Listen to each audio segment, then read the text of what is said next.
Well, let's say that the Mueller report does not present the Trump administration or Donald J. Trump in a favorable light, as so many Democrats are hoping, and they get their wish. Well, who are his betters who will succeed in the 2020 election, gaining the Democrat nomination and triumphing over the Trump? Well, I would play as an intro the Tim laughing last week during my introduction of Joe Biden, except that I fear it might threaten future remunerative work for me if I do. But that would be my preference. The hilarious, I think he called it was it like a feckless used car salesman, which I think is sort of a perfect analysis of Joe Biden.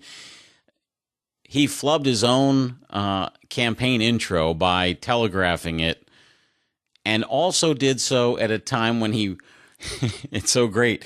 He managed to combine that along with a statement demonstrating his own ignorance with respect to the progressive criticisms of him. It's going to be a fun campaign. Here's Uncle Joe. I'm told I get criticized by the new left. I have the most progressive record of anybody running for the anybody who would run. So he's saying there that, gee, I get criticized for being progressive, but I've got the most progressive record of anybody who's running for president. Oops, or would run for president. And then I left some of the applause line in there because you can hear that's a Delaware crowd. Nowhere does Joe Biden get the love like Delaware, where he's brought home the bacon for so many years.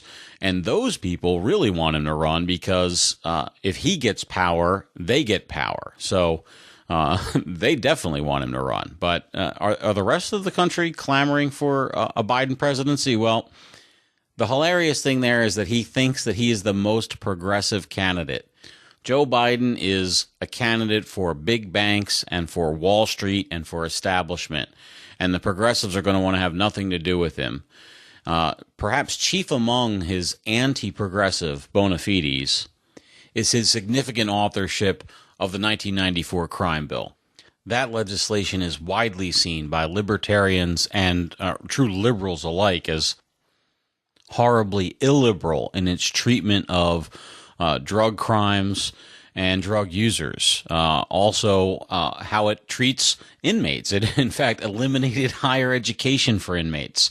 Talk to me about how that's a liberal thing. No, this is about them getting tough on crime and gaining political power, on the backs of those accused of crimes and convicted of crimes. It's certainly an anti-liberal provision, and it's nice to see, or will be nice to see, I think, Joe Biden have to suffer for it. Included among that sort of package of legislation was the federal assault weapons ban and new federal death penalty acts, the Violence Against Women Act. It's just a smorgasbord of new federal crimes to protect against things that were not real threats. And while gun owners were certainly annoyed and frustrated at the legislation, it didn't have the effect in that community like it did in the black community, especially the urban black community, where it ramped up the drug war, some significant geometric factor, and they paid the penalty for that. How's he going to turn that around? Well, I don't know. He makes nice with Al Sharpton, and he's got some of that Obama goodwill, I suppose. So perhaps that can take him far enough, but I don't think so. Senator Chase Bank is going to have a rough time convincing these leftist progressive that he was one of them all along, all the while he was crushing the poor black community under a wave of new drug prohibitions. And he is not the only one. And I'm counting him now in the group as a declared candidate until he affirmatively undeclares.